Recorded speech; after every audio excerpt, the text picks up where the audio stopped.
Alright, now we're going through my sort of glues and tapes and all that kind of stuff. We'll start out with duct tape. This is actually Gorilla Tape.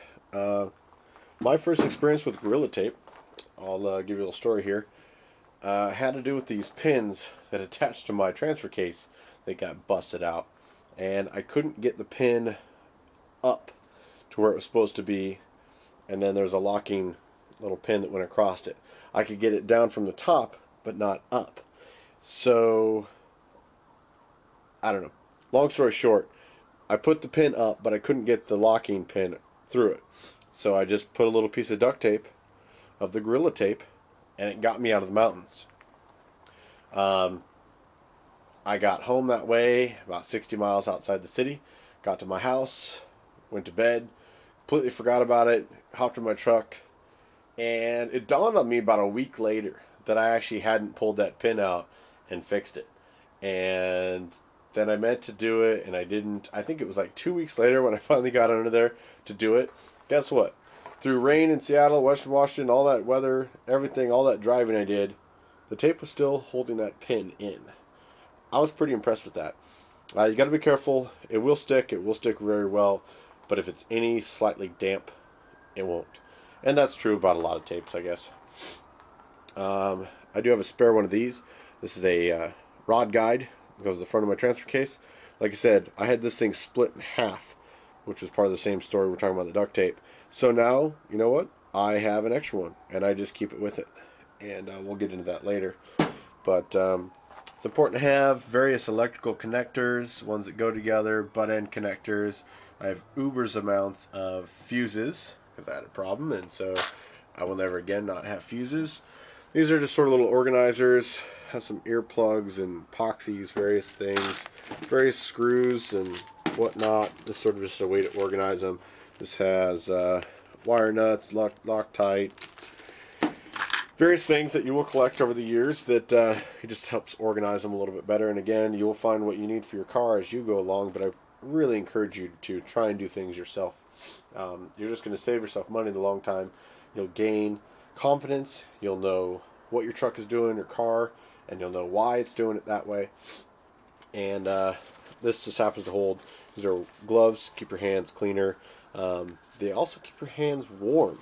And they're not insulated, but because they're a vapor barrier, your hands will kind of sweat inside of them if you're doing anything like, I don't know, like digging your truck out of the snow, you know, just happenstance.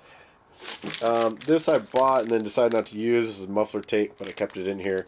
It's just sort of a like fiberglass tape. Once you put it on and you start your car up and the muffler starts to heat, it kind of cooks it and cures it and becomes permanent. That's kind of the reason I didn't decide to use it at the time, because I didn't need a permanent solution. But this is it, in case you get a hole in your muffler or something. Various epoxies, again, epoxy putty. This is a different kind. This is form a gasket. If you take something apart and you don't have the exact gasket that was on there and you happen to destroy it while you took the part off, well, you can make a gasket. Just liquid gasket. This stuff comes in handy. This is called Seal Glide. It essentially works for all sorts of stuff. Let's see. Prevents brake squeaking, eliminates caliper sticking, squeaking, fan belts, trunk seals. Basically just silicone. But it's good to lube up a lot of things. Goop.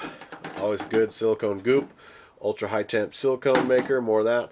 This is a red plastic tape. It's see-through, so in case you bust out a tail light on a tree, you don't get pulled over on your way home for not having a tail light. Always good to have.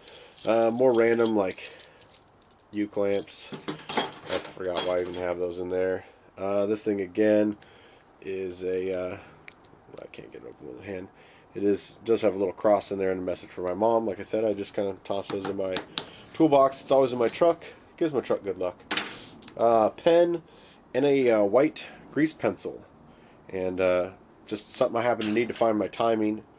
So you'll learn these things as you go along. Various hose clamps, clamping down leaky radiators or anything like that.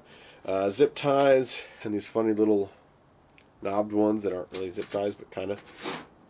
Various wires, a couple bolts, baling wire, always important. This is actually a U-bolt that holds my axles in, and this is a spare with, I got 4 nuts and extra washers. These are heavy duty that I happen to, I don't know, upgrade to. I got an extra one, so I keep it with me. I don't think I'll ever break one, but if somebody else happens to, let's see, another bolt, double stick foam tape, various little pieces of metal that if I need to gap a brake with the epoxy, this will help structurally, it'll help hold it together. This is Teflon tape, just in case you need to seal threads up or something. These are actually dog bags. And this is a tap. I had something go out. I actually used JB Weld. I drilled a hole and tapped it, so I still have it in here. I should probably put that back away. And that is my various glues and assortment put together. There's also Velcro, I think I mentioned in there. Yeah, why not? Alright, expanding on. General things that I usually keep in the back of the pickup. To kind of expand on what I was talking about earlier. Let's see if I can get my flashlight out here. It's kind of dark in there. There we go. Maybe. I have these tracks that go along here and they adjust. And I've got one on each side. Down the road I'd like to get more. But you can see with these ratchet straps here, they secure my spare tire, which actually isn't here right now because I'm actually switching tires. We'll get to that in a later video. Same with these funny looking plastic X guys here are basically my snow chains. Maybe someday I'll demonstrate those. There's probably some stuff on YouTube anyway. It's called Snow Claws or Flex Tracks. They're a really neat idea. They'll fit various sizes of tires. So even though I've changed tires 3 times, this one set still fits. You use 3 of these little X's on each tire. Just look them up. Look up Flex Tracks or Snow Claws. It's a really neat product. You can use them in the sand, in the mud, in the snow. You can drive 40 miles an hour with them on. You know, although it'd be very uncomfortable, you could. I always have a full-size shovel with me. You know, I do have a 5-gallon tank of gas secured, and then I use this loading bar to keep it from wobbling around. It also helps me load some other stuff. I usually have my dog's bag in there. The first aid kit actually wasn't under my first aid or under my seat, so I didn't want to include that in there because I'd be cheating. But it actually was in the back here because I actually was using it. And then my wool blanket with the tarp inside. Generally, a lot of the times I'll actually have a piece of cardboard laying in here, and that's just because it's nice to be able to get under your truck or put your chains on and kneel on something. And yeah, I could kneel on the wool blanket or whatever. I just happened to take it out because I just changed my oil, so I used the cardboard. So that's pretty much what I have in the back on general occasion. And this will be kind of the first installment. It kind of started as a conversation with some of my